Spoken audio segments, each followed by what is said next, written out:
Hello and welcome. And I think we are live.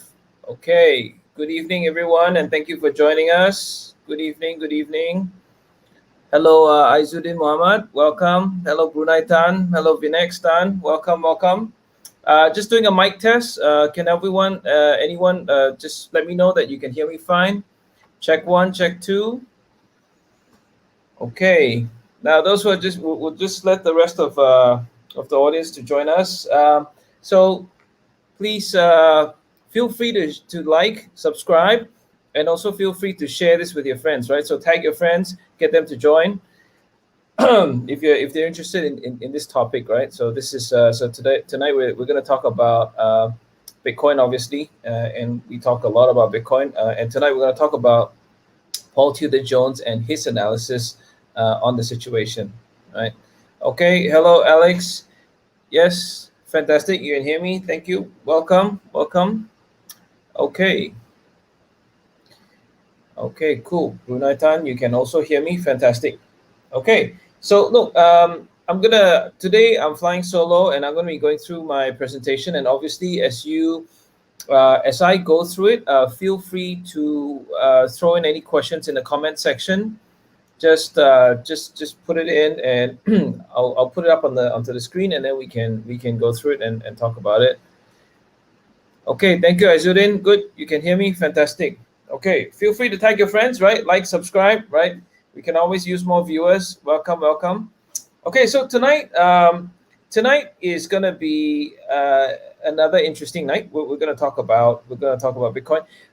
So I was just doing a quick check on CoinMarketCap, and it looks like Bitcoin is now at around 11,300 or 11,004, right? Fluctuating a bit. Ethereum's dropped a bit. Sorry, all this is in USD, right? Ethereum's dropped a bit to 385, 384 thereabouts, right? Those are the top two. XRP is back in third place, seems like. That's interesting. And then we have Chainlink that is actually fifth on the list. Now Chainlink has been surging really strongly. Okay, so I'm going to get started. Yeah, so look, feel free to type in any questions. If I can answer them, I will do my best and try to answer it. Otherwise, I will do more research and I'll come back to you next week, right? I'm here every week, every Thursday. And last Thursday, we had two special guests, right? We had Simon Dixon from Bank to the Future, and then we had Ganaya from First Digital. Okay, I'm gonna share my screen now.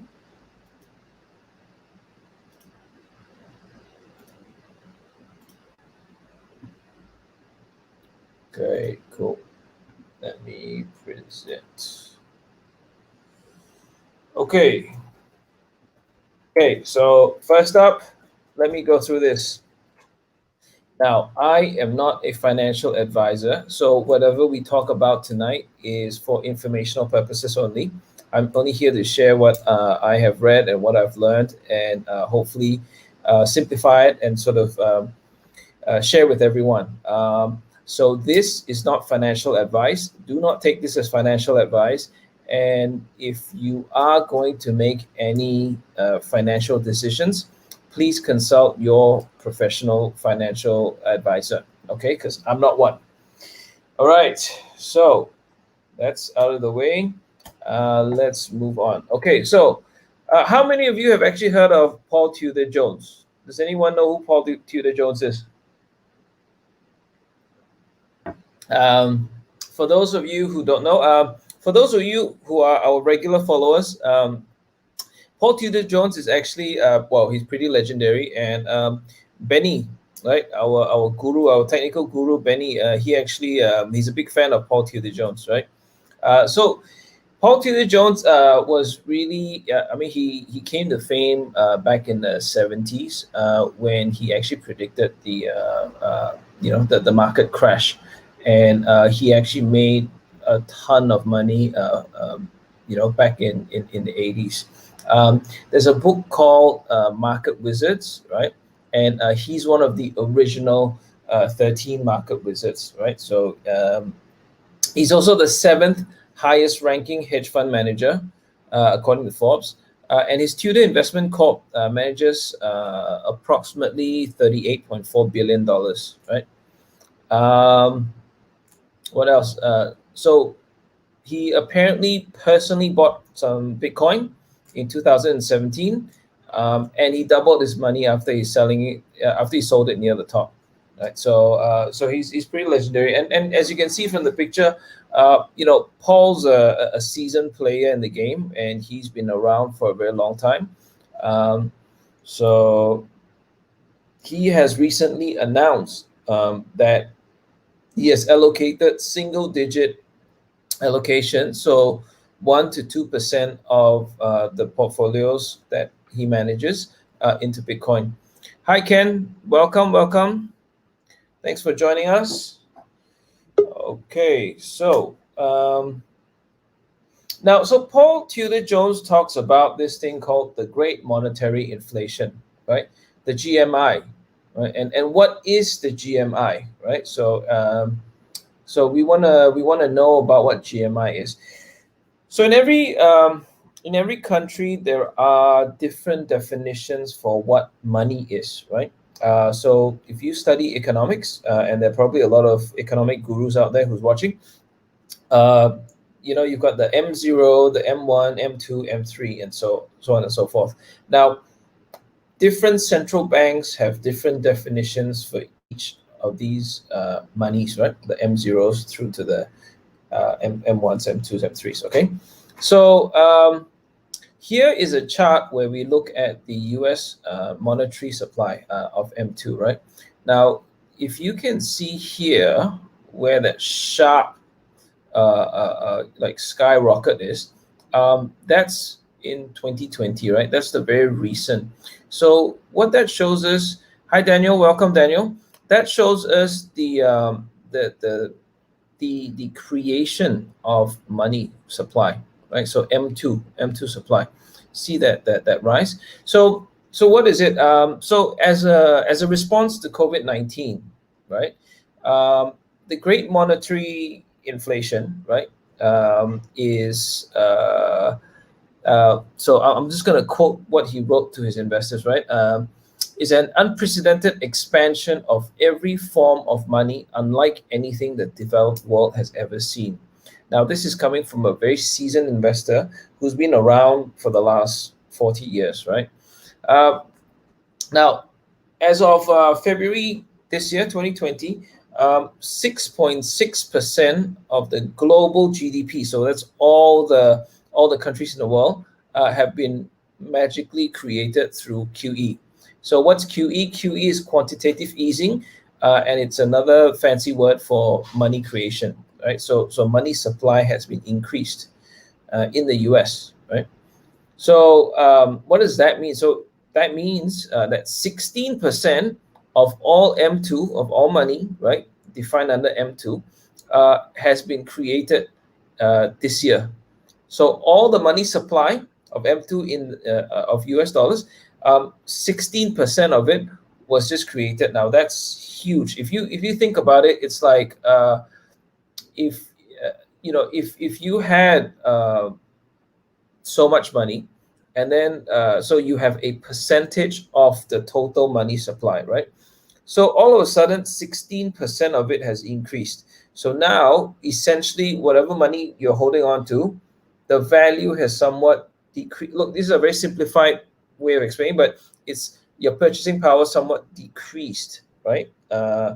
Or at least your percentage holdings of money to the total supply has decreased, right? So the last time M2 grew this fast was during World War II. That was because they had to, I suppose, create the money to fund the war, right? Okay, so we're still looking at like some charts, right? So we look into the, so it says, look, high debt accommodated by money printing is difficult to manage. So if you actually, I'm going to look at my bigger monitor. So if you look at the red line, right? So that's essentially the speed of money creation, right? So you can see during World War II, right? The speed of money creation, right? If you look at this, the speed of money creation just literally skyrocketed. Um, then the blue line in the chart actually shows the global central bank balance sheet. So so what do I mean by global central bank? So the notes here actually says it's the Federal Reserve, the ECB, the Bank of Japan, Bank of England, the Swiss National Bank, Reserve Bank of Australia, Bank of Canada, and the People's Bank of China, right? So all aggregated and calculated in US dollars. You can see that again that skyrocketed, right? So essentially that is the increase of money that's been created. Okay. Now, so if you look at this Bloomberg headline, right? It says, "Look, pandemic bills are so big that only money printing can help pay them, right? Can pay them. So otherwise, how else are they able to pay for the bills, right? Okay, so we look then next at the US CPI inflation versus, right, against the net M2 growth. So that's uh, now your net M2 growth is your money creation minus your real GDP growth. So GDP is essentially how much an economy, or it measures how economists measure how much your economy has grown, right? So again, look at the M2 growth, which is the red, and you can see that again it's skyrocketed, right? So look, essentially what it's saying, right, is that when when more money is being created, right, against real economic growth, right, within a country or within countries, right, then if inflation happens, right, because then you've got more money than actual growth that's happening in within the economy. All right, so there's this quote from a famous economist called Milton Friedman.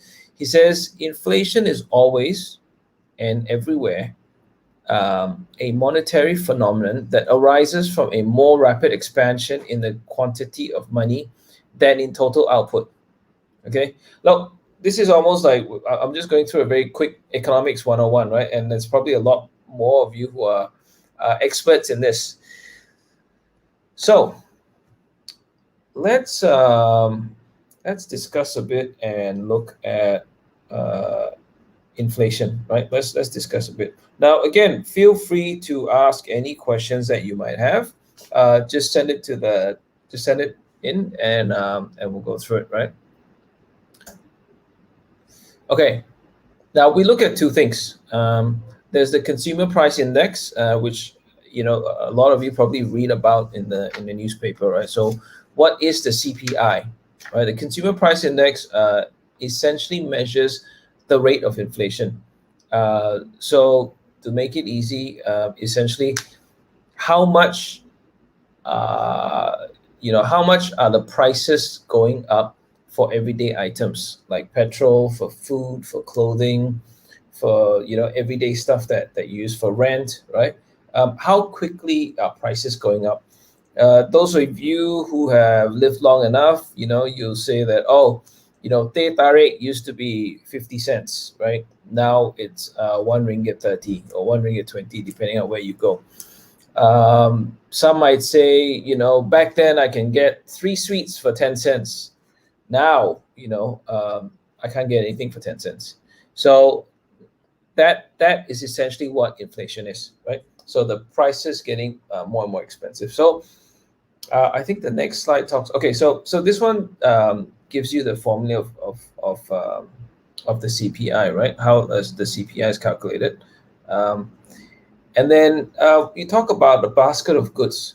So I think this one is from Investopedia. So what is a basket of goods? So essentially, basket of goods is how you measure the CPI, right? So you have this basket of goods, and you have food, you have clothing, like I said, rental, housing, and everything that is essential, right? and so this makes up that basket of goods, right? And essentially, this basket of goods, they have a base year, so they started from year, say, 2000, right? And from 2000, uh, they start measuring it from there, right? How much it has gone up or gone down, which is the cost of. So essentially, inflation measures how much this basket of goods has gone up. So the cost of living has gone up, right? So let's go through a very simple, a very simple example, right? All the economists out there, please don't shoot me. This is extremely simplified. But let's say we calculate, right? In your basket of goods, it only consists of two items. Hi Daniel. Let's say, yes, a bowl of curry mee and prawn mee used to be 3 ringgit. Yes, and how much is it today? Is it maybe 7 ringgit, right? Depending on where. So essentially, yes, correct. So what Daniel just mentioned, right? That's essentially inflation, the cost. Now, so let's say in your basket of goods, right? You have now what makes up that basket of goods, right? And how much of it contributes to how many percent of the total basket of goods? Yes, Alexander. So he misses his 5 ringgit McD set. Well, it's at least doubled now, I think, right? So let's say in your basket of goods, it only consists of two items: a kilo of sugar and clothing, right? And so let's say a kilo of sugar is 10 ringgit, and the clothing is around 90 ringgit. And so that forms your and the weighting is say 10% and 90%. So then, oops, wait, I might have. Sorry. There we go. Yeah. So that then forms the CPI calculation of 8.2. So then let's say in year 2. Now bear in mind, this basket of goods can actually be adjusted, and it is adjusted over time, right? It's adjusted because of changing consumer trends, different lifestyles, but usually that's adjusted over time, right? So it's a much longer time frame as they adjust it. So it's never always the same, right? It is adjusted over time, but it is still classified as the index, right? CPI, and it's still just under that basket of goods. So obviously, if you really want to dive deeper into it, you really got to take time to sort of go into it. So you've got, so let's say in year 2, right? Suddenly, well, not suddenly, but let's say you reduce, they said, change in lifestyle, people consume less sugar, they are more health conscious these days. So we're going to adjust that basket of goods to only half the amount of sugar that's being consumed. Now that may or may not be true for everyone, but let's say that that's the case. So clothing remains the same. Now, if you look here, right, you have now half the amount of sugar compared to year 1, which was 1 kilo, and that was $10. And then now in year 2, because the price of sugar has gone up, and you can actually, let's say, it was adjusted to half of that, then you have it's the same, right? Essentially, then it comes up the same. And then you look at the CPI. So your CPI is the same. So, hey, no inflation. Now, is there inflation or is there no inflation? So if you look at the first year, right, it's 1 kilo of sugar, right? Second year, you now have half the amount of sugar, but it still costs you the same. But if you look at if you then look at the CPI, well, hang on, there's no change, so no inflation. I'm good, right? But is there really?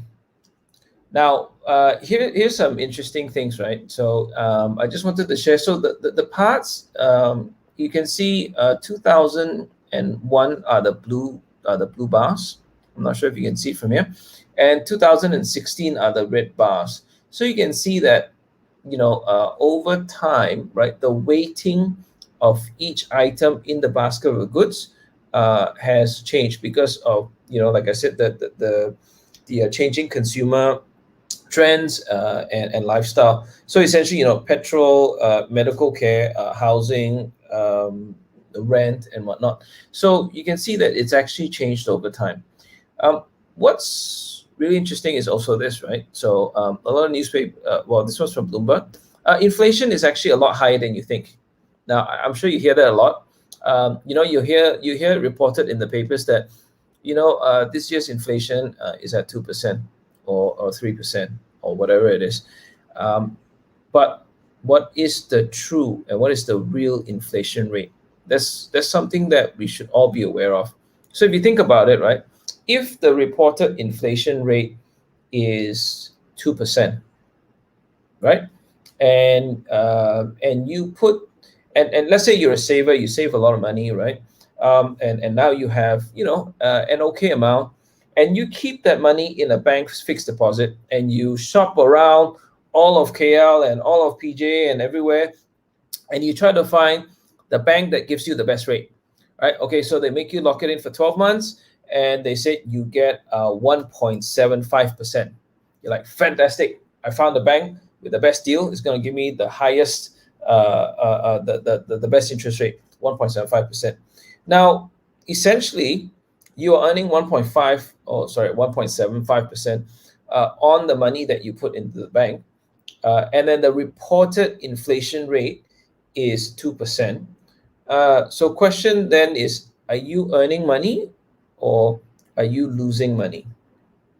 So, or are you gaining, or are you keeping up with inflation, or are you losing purchasing power, right? So that same amount of money, are you able to keep up with inflation, right, as prices increase over time? So that's something to consider.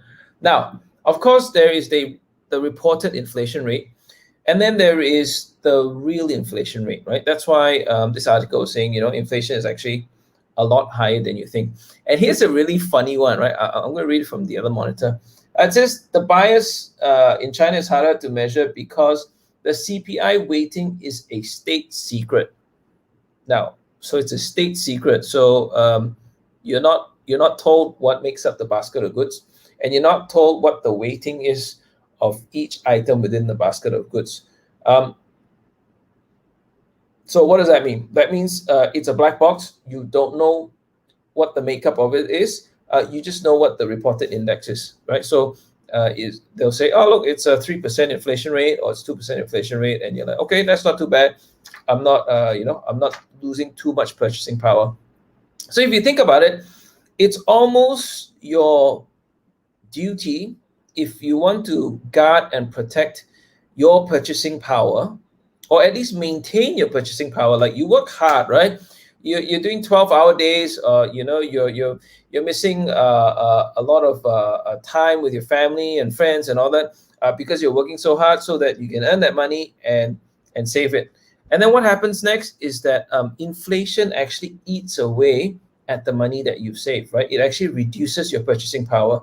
So it is almost your duty bound to protect your purchasing power, right? This money that you've worked so hard for, it is your duty bound to actually at least maintain purchasing power, if not keep up, which is to keep up with true inflation or real inflation, not the reported inflation rate, and also maybe grow it, right? Maybe grow that a little bit if you want to, have more.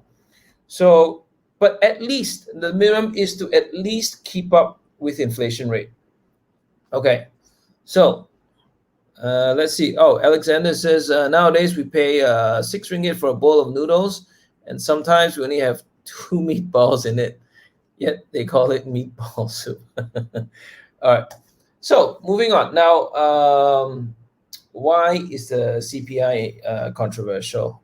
Okay, so according to Investopedia, there's an economist called John Williams, and based in his 2006 US inflation estimate on a fixed quantity and quality basket, he calculated an inflation rate of 5.3%, right? So you can see here, so the economist John Williams, he calculated 5.3%. Now, what was reported, right, by the U.S. Bureau of Labor and Statistics, they reported an inflation rate of 2.2%. Now, based on Williams, he actually calculated 5.3%. So so think about this, right? So you're trying to protect your money from losing value, right? So for investors, that 3% actually makes up a huge difference over time, right? Because imagine every year if you're losing that 3%. So you think that, hey, as long as I can find. So when you read the papers and all that, and you think, oh, hang on, inflation rate is only 2.2%. So if I can at least keep up with inflation, I'm good, right? But essentially, so if you were to somehow find a bank that gives you the same rate, 2.2%, then even Steven, right? You are fine. But in real, like the real inflation rate that was calculated by the economist Williams, is that it was actually 5.3%. So that difference of 3%. So essentially, every year, can you imagine you're losing 3% of your purchasing power? So that makes up, pretty significantly over time, right? Now, here's another interesting statistic, right? So this is Bank Negara statistics.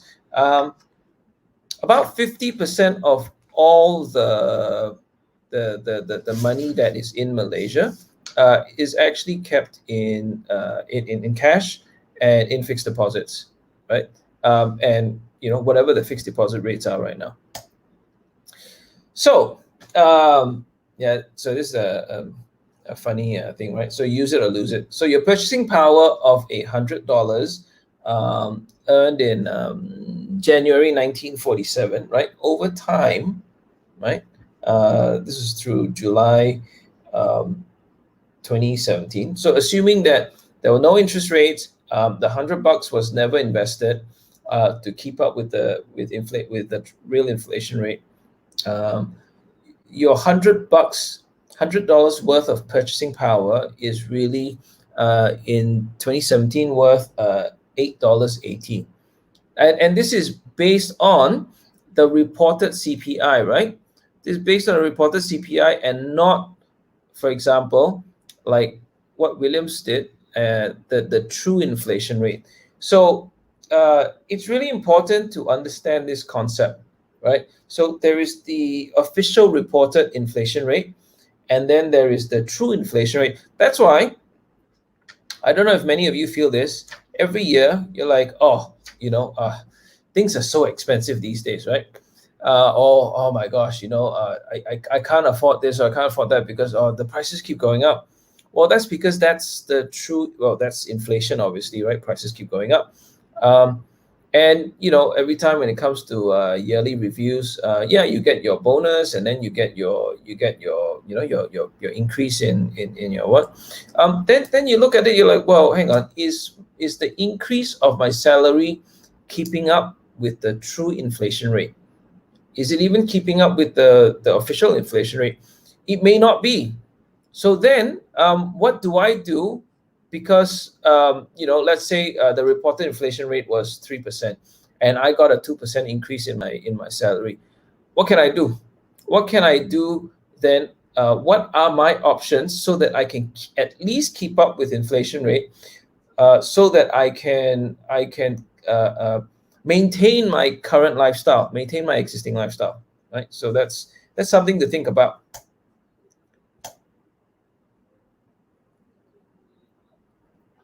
Okay, so why is the great monetary inflation a big deal for asset managers? Okay, so two things, right? And now, what is the role of an asset manager? An asset manager has two mandates, right? Two mandates, very simple. One, preservation of capital, right? And two, the growth of that capital. So essentially, don't lose the money that I have just worked so hard for, and I've trusted you with. And two, please help me grow it. Please help me grow it at a rate that is greater than the real inflation rate, so that I can maybe even have a better lifestyle and increase my lifestyle, because I can work my fingers to the bones, and my salary is never going to keep up with the true inflation rate. Okay. Now, inflation not only affects cash asset growth, it also causes the value of assets to decline. So essentially, this graph here, right? So from 1947 through to 2017, essentially that $100 has been reduced to 880. Okay. Okay, so now we shift our focus a bit, right? So essentially, just now we talked about the concept of basket of goods, the CPI, and then we talked about the inflation rate, right? So now we shift our focus a bit and we talk about fund managers, because who are these people? These asset managers are people who are, well, really smart people, right? And they, under their control is a lot of accumulated wealth, right? So every rich person, well, it doesn't have to be a rich person. I mean, it's essentially a person who manages a lot of money, right? Now, let's see how Paul Tudor Jones predicts the investors will try to escape the great monetary inflation. Now, I'm going to recap a bit, right? Why are we talking about escaping the GMI, right? Now, we talked about basket of goods, we talked about CPI, we talked about inflation, but remember, yeah. So look, this year alone, right? A lot of money was created. So a lot of money supply was just dumped into the existing supply. All right. So 16% of all money, M2, right, was created this year. This year alone, right, was created 16% of that. Now, see these sharp rises? These are rises in money creation, right? That red line there, right? These are very sharp rises in money creation. So what Paul Tudor Jones is saying that is, if you have this increased supply of money, right, of money supply in the system, in the financial system, but you have but your economy doesn't grow at the same rate, then there's going to be inflation, right? And Apple, which costs you 50 cents, is now going to cost you $1, right? A kilo of sugar that was $10 is now $20, right? So essentially, you used to say the value of money has decreased, right? That's essentially what inflation is, because you need more of that money to pay for the same amount of goods, right? So what is this great race to escape the great monetary inflation? So great monetary inflation, so essentially the inflation of money supply, right? So there's been a lot of money that's been pumped into the system. Look, obviously, some of you have experienced it in the stock market, right? Gold, right? Gold this year has increased 28% year to date, right? So according to Paul Tudor Jones, investors will likely continue seeking refuge, right, in traditional hedges. So Paul Tudor Jones is a hedge fund manager, right? So they try to seek refuge. They try to escape, right, this GMI, the Great Monetary Inflation, because all of a sudden you've got all this money that's been dumped in the system.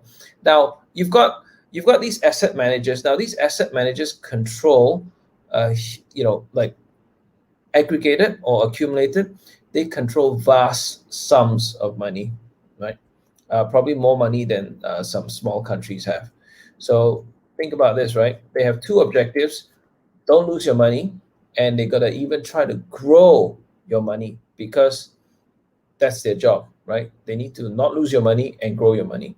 So when you've been entrusted with so much money, and then all of a sudden you've got this essentially injection of money into the system, which reduces your purchasing power of that money, you need to now remember. So imagine that the M2 has grown 16%.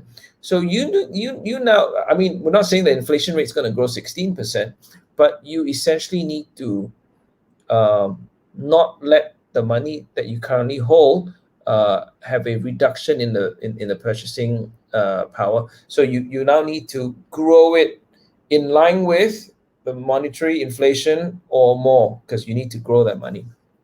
Okay. Um, let's rewind and go back in time for a little bit and look at gold. So gold has always been a traditional asset, right? I mean, read any history books, and if you go back in history, right, um, gold has always been an object of value, or it's always been something that it's been, it's an asset, right? It's something that is viewed with people have fought, wars have been fought, people have died over gold, right? Because they're fighting over gold. So it is viewed as a traditional asset. Now, so obviously, so you can see, right, that this gold is up 28% year to date. Now that's pretty crazy for gold. Okay. Now, what does that mean? What does that mean? Does that mean that as more money gets created, uh, why is the price of gold going up? Is it because asset managers are thinking, well, hang on, I better park some in gold because it's safe, right? Is it safe? Well, I guess it's because they're trying to escape, as I said, so this the great monetary inflation. So M2, so money supply has increased. The economy has not increased as much with the monetary supply. So what's happening is that this money is trying to save itself from losing its purchasing power. So a lot of the fund managers have actually put money into gold, and I'm sure a lot of investors have also done the same, right? Because that's always been that traditional uh, uh, safety asset or safety haven, right? Now, rewind and we go back in history. Um, did you know? Now, this one here is really interesting, right? The U.S. government actually seized all of the citizens' gold in the 1930s, right? Gold has always been a store of value, right? For over 2,500 years. So this one here is really interesting. So I'll just read it out for you, for those who where it's too small, or if you're viewing from your mobile device. It says, under executive order of the president. This was issued April 5th, 1933, right? So um, all persons are required to deliver on or before May 1st, 1933, all gold coin, gold bullion, and gold certificates now owned by them to a Federal Reserve Bank branch or agency to any member bank of the Federal Reserve System. This is an executive order. Now, then there's a lot of fine print, and then at the bottom here, right, it says criminal penalties for violation of executive order: $10,000 fine or 10 years imprisonment, or both, as provided in Section 9 of the order.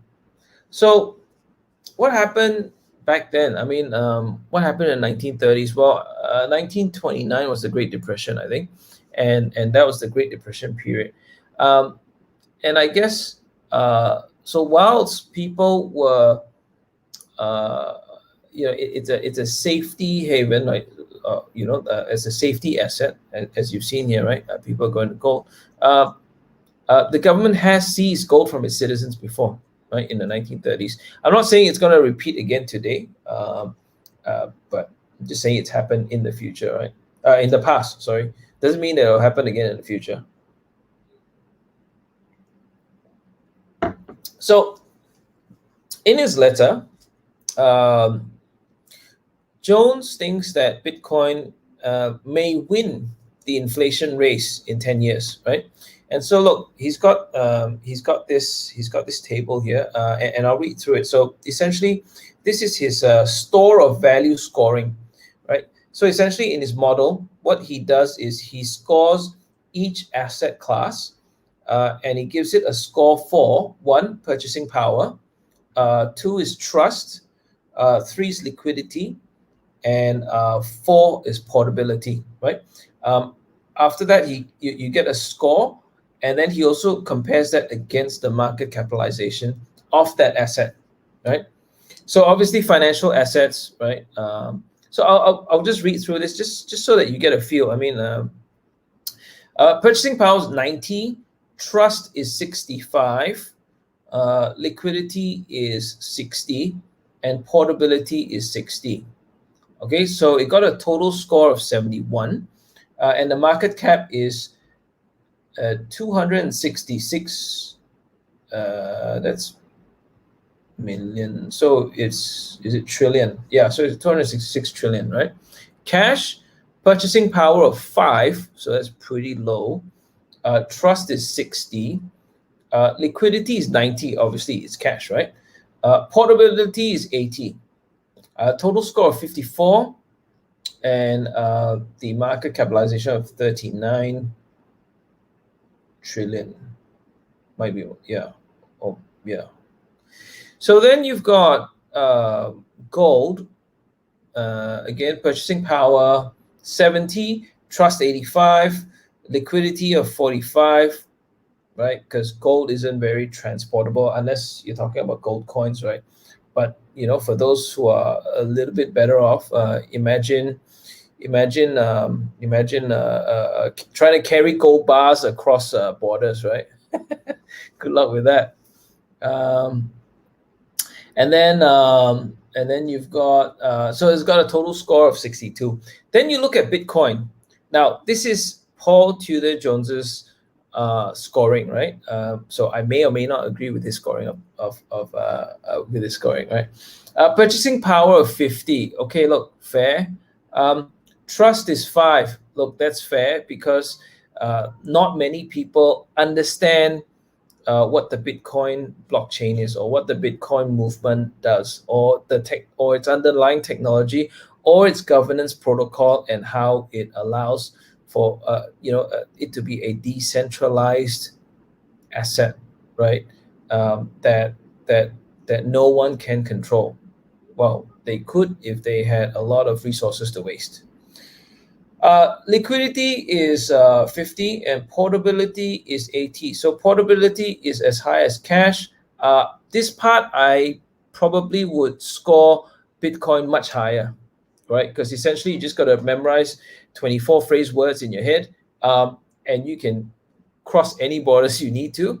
And the portability is pretty high, right? It's not like carrying gold bars with you, right? Or carrying a suitcase of cash. Now, the score is 43, right? So it's actually got the lowest compared to all the asset classes, with a market cap of 207 billion, right? It's 207 billion. So as a store of value, so so Bitcoin, right, had an overall score of 60% of that of financial assets, right? Because 43 of 71 is about 60%. But if you look at the market cap, it is 1 over 1,200 of it, right? Because there's 207, or it could be about 220 billion right now or less, against, I think that's trillion, right? Trillion, yeah, trillion. And it also scored 66%, right? So again, 43, 43 out of gold of 62, right? So 66% of gold as a store of value, but has a market cap of 1/60th of gold's outstanding value. Now, so you've got a small gap here, right? But then you've got this huge gap in terms of valuation, right? So that's what Paul Tudor Jones is trying to highlight. He says based on his scoring method, you now actually have a very small, you've got a massive gap in terms of the valuation of the asset class, right? Okay, So here's why Paul thinks that Bitcoin's going to win the inflation race, right, in 10 years. Says it's got attractive profit potential. He thinks it's a safe asset, right? And he says more and more people, right, because of COVID, right, is gonna be using digital currencies. And now, if you actually follow this space, you will see that there are a lot of central banks now, right, talking about issuing digital currencies. In China, there's the DCEP, right, the digital currencies, uh, something electronic payment, right? You now have in America, right? Even in America, they're talking about the Federal Reserve digital currency, right? CBDC, so the central bank digital currencies. So a lot of other central banks are also talking about issuing, the central bank digital currencies, right? So let's move on to the next slide, right? So he's saying that the potential of Bitcoin, right? If it catches on as an asset manager's inflation hedge. So right now, according to BCG, right, the assets under management are 89 trillion US dollars, 89 trillion, right? So if all the asset managers were to follow Jones and invest 1 to 2% of their assets into Bitcoin, that would work out to 890 billion to 1.7 trillion dollars in market cap for Bitcoin. Now, Bitcoin, as I said, today's market cap is around 207 billion, or 200, between 210 220 billion, right? So it's 200 over billion. Could be worth 890 billion, between 890 to 1.78 trillion. Based on based on the $89 trillion of total global assets under management. So there's this clip here from CNBC calling Paul Tudor Jones calling Bitcoin a great speculation, and he has almost 2% of his assets in it, right? So that's interesting. Okay, I just saw this comment from Aizuddin. Couldn't agree more with him. Yes, Bitcoin is volatile at times, but future is exciting. Hodl. Yes, it's pretty interesting. Look, we live in very interesting times, and if anything, whilst there's the pandemic that's happening around us, this is one of the most interesting times that I feel that we're living in, and I'm very thankful that we're living in these times. So it's that there's always a silver lining. We are experiencing and watching history being made. So this is exciting stuff for me, right? Yep. So Kiep Fu says even JP Morgan embraces cryptos. Yep, which they were very against 3 years ago. That's right. Okay. So now let's say, so assuming that at 890 billion to 1.7 trillion, right? So let's look at the numbers now, right? Okay. So Bitcoin's market cap, right, today now is at 210 billion. Yep, correct. Implying a potential of 4.7 times to 8.5 times upside. That's based on the modeling that we looked at here, right? So it is also reported that a fifth of all Bitcoin is missing. So 20% of all Bitcoin is missing. So if we strip out, right, the 1 million Bitcoin that is in Satoshi Nakamoto's wallet, because that has, the creator of Bitcoin is Satoshi Nakamoto. We don't know who he, she, or they are. All we know is that by the time Satoshi Nakamoto disappeared or went offline totally and stopped all communication on the internet, there was a wallet address that contains 1 million Bitcoin. It has not been touched or moved or anything. So, all right. So let's assume that the 1 million Bitcoin is untouchable. Then you have another 3.4 million missing Bitcoins. So based on the existing number of Bitcoins, there will be a total of 21 million Bitcoins by the year 2140. But for now, there's about 18.5 million that's in circulation, of which 1 million belongs to Satoshi, and another 3.4 million Bitcoins are missing. So we're left with 14 million Bitcoins. So implying a price range of $63,000 to around $126,000 per Bitcoin, or five to 11 times gains from today's price. Now, again, let me stress, I'm not a financial advisor. Do not go out and buy Bitcoin after this presentation. Please consult with your financial advisor, right? This is we're just working out based on Paul Tudor Jones's his modeling, right, based on his scoring method. So let's see how many more.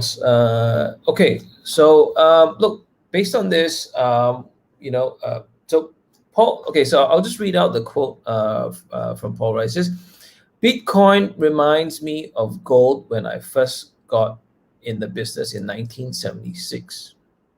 Right. Gold had just been productized as a futures instrument like Bitcoin recently. I think it was 2017 when the Chicago Mercantile Exchange listed the first Bitcoin futures, right? And had enjoyed a heck of a bull market, almost tripling in price, right? So we're here today, right? And the green line is the number of internet users, right? We're going to see that obviously increase, and the this black line here is the number of blockchain wallet addresses, right?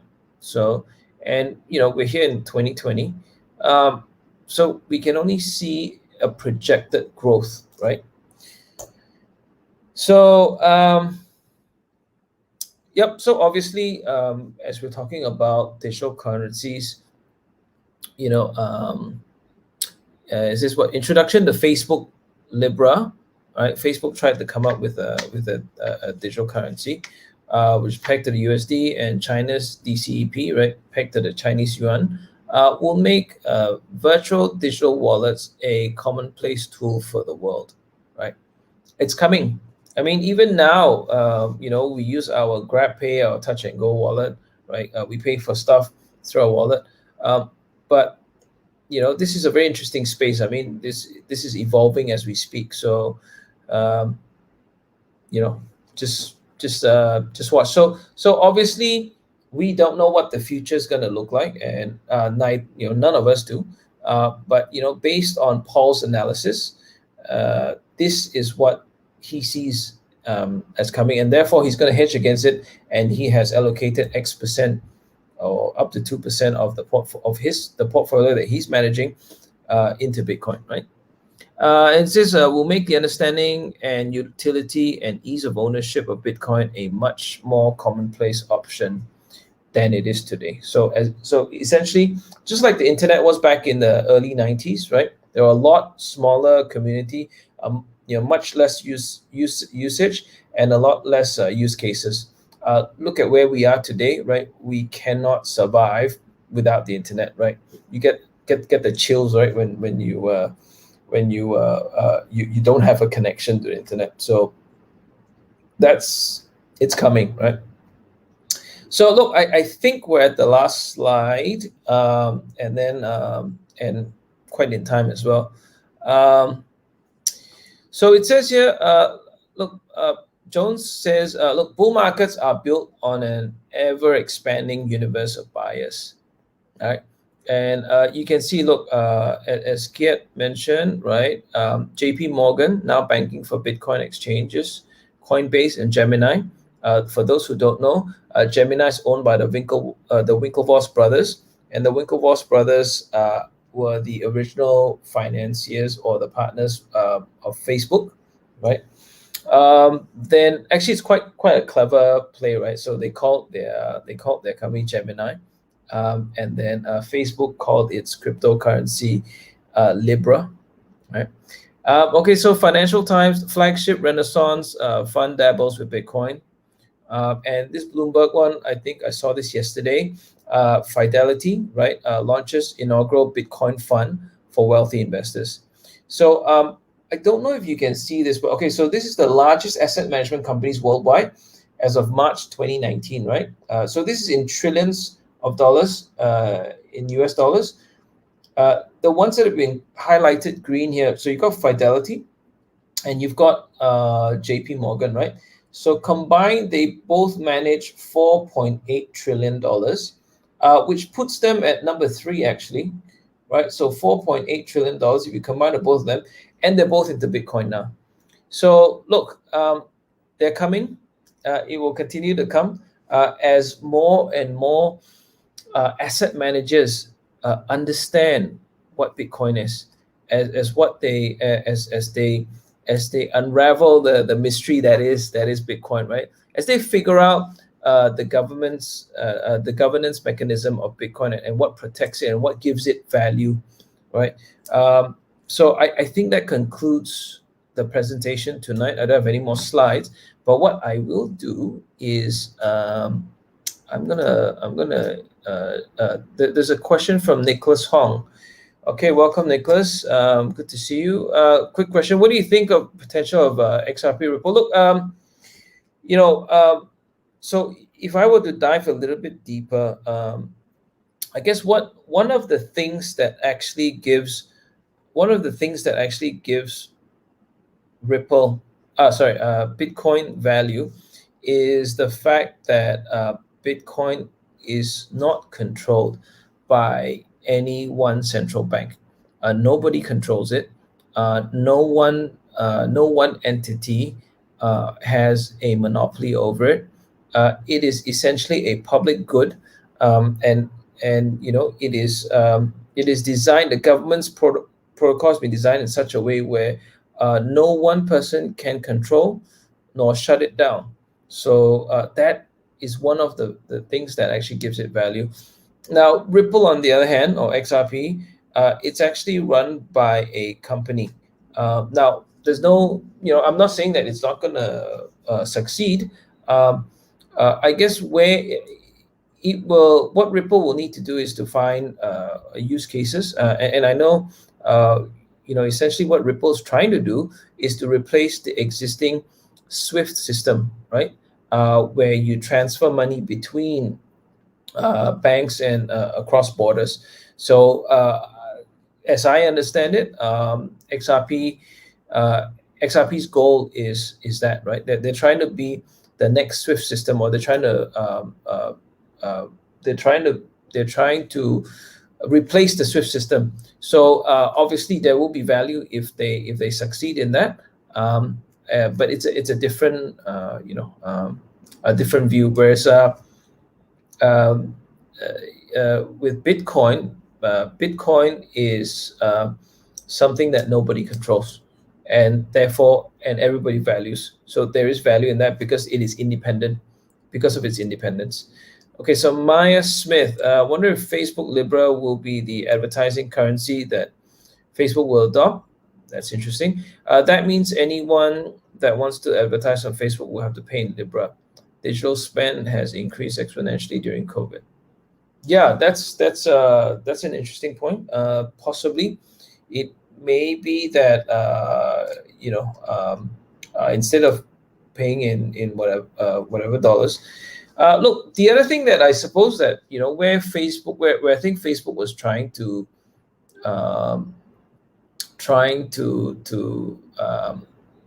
what they were trying to do is this, right? I mean, they own so many social media platforms. Facebook themselves have 2.5 billion users, and I think on the internet right now there's 4.6 billion users. So they own, they have more than half the users on the planet, right, on the internet, and and they also own WhatsApp, and WhatsApp is one of the the largest messenger apps out there.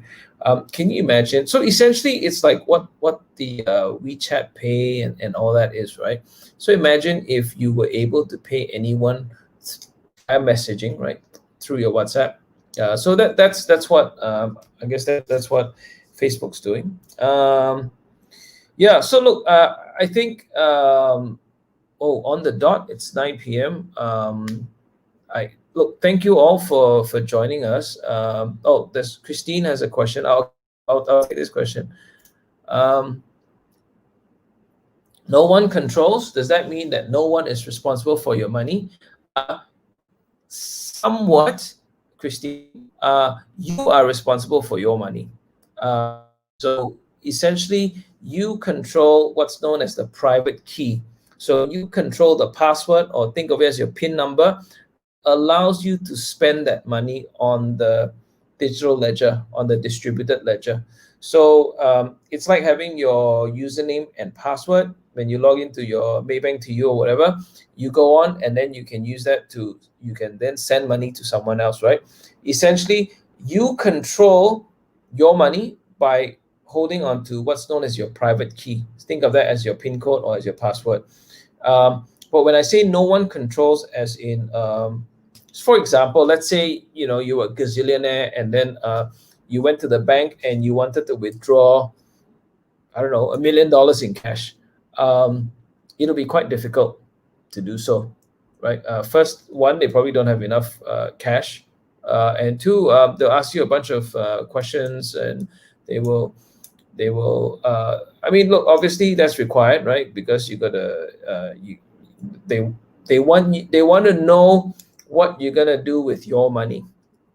So I don't know, for those of parents out there who have kids studying overseas, right? Sometimes it's quite a challenge to send money to your kids overseas, whether to pay for fees or for expenses and whatnot, because you need to produce receipts and invoices and whatnot. So it becomes a bit of a hassle. Whereas I guess Bitcoin might reduce that friction. But essentially, when we say no one controls, as in no one government has the ability to print more or print less or control that in that sense, right? So it doesn't affect the value of the money because it is a fixed supply amount of Bitcoins. So Bitcoin is independent, whether COVID or no COVID, the amount remains fixed. Whereas with fiat currency, as I showed earlier tonight, you can just, go on unlimited QE because you want to save the economy, right? And you can't look. I'm not against or pro or whatever. I think both are actually required, right? It's a yin and a yang. You actually, the what the Federal Reserve has done has actually worked, right? It has actually fixed, or at least it's a stopgap measure so that there's less suffering, right? So I think that they've done well, right? Alex says that his girlfriend's responsible for his money. Right. Okay, folks. Thank you so much for staying and tuning in and staying. Listen to me talk for a whole hour. It's 9:03 now. I thank you so much. Look, same time next week. Feel free to like, subscribe. Right. Please share it with your friends if you think that you have benefited from tonight's session. And look, we're here every Thursday, so feel free to join us next Thursday.